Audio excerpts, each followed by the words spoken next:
What's the benefit of connecting nonprofit to for-profit businesses, especially geared towards college athletes in this NIL space? She is actually an amazing entrepreneur who helps connect nonprofit and for-profit organizations. How can athletes create their own business for themselves? And in doing so, would it be more beneficial for them to partner with the already existing nonprofit or create one for themselves? So I say it depends on the athlete's capacity. What's the benefit of connecting nonprofit to for-profit businesses, especially geared towards college athletes in this NIL space?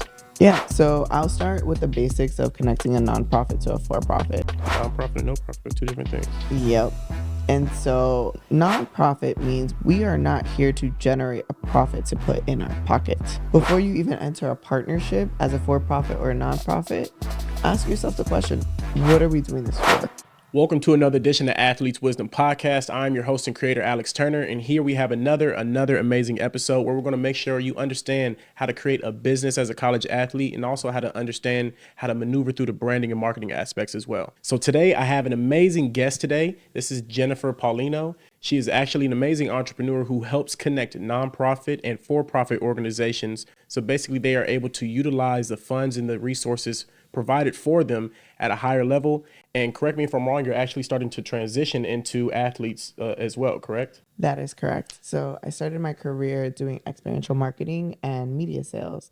And so in that for-profit space, learned a lot about collaborating for community impact, and then decided, you know what, I'm going to take that and actually go create community impact. I like that. And did work in the nonprofit space. And then I saw such a need in the baseball community and was like, you know what, I'm going to go not just help baseball players, but all athletes learn how to leverage their brands to be successful. Just kind of tell the audience who isn't familiar with you, like who Jennifer Paulino is. Yeah, definitely. So I am Dominican. I was born in the Dominican Republic. My father was in the U.S. Army, so we moved around a little bit for the first few years of my life, and then really settled into the DMV and then the South Central Pennsylvania area. And throughout my entire life, I've been surrounded by athletes. I was an athlete myself. When I went into my career, I started my career in media, and I saw such a need for community impact. And then I said, you know what? I want to make a part of who I am somebody that creates impact in every community that I'm a part of. And when I got into the nonprofit space, I said, wow, it's not serving the people that I need to serve. So I dropped out of grad school and I said, I'm going to go build this.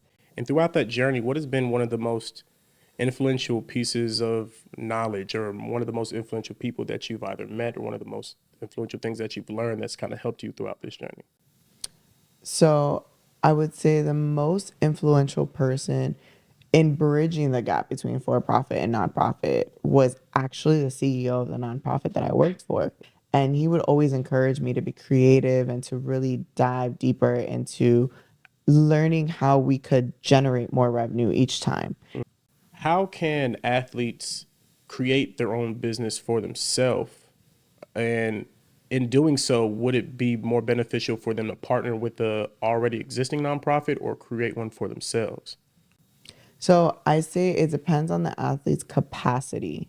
I would say never create a for-profit with a nonprofit directly. You understand what the purpose and the mission of your company is. So when they donated the courts, did they donate a pickleball court or was it like a multi-use court? The pickleball courts onto, because they're removable, we rolled them out onto a space that they had.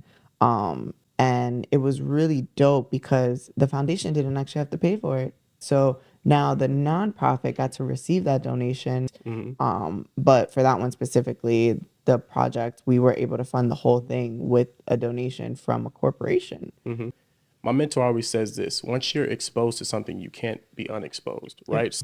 If you are not mentally healthy or working on your mental health, you can't do anything else in life at the most effective level. What has been one of the most influential nonprofit organizations that you've been able to help partner with for another business? For me, it was the nonprofit that I actually used to work for, which was Association of Latino Professionals, Alpha for short. When I took on the director role a few months later, I started really looking at the people we were partnering with, and I was like, wow, there's these really large corporations. They have a lot of money. Why are they nickeling and diming the efforts that they're putting into helping elevate the Latino community by recruiting them.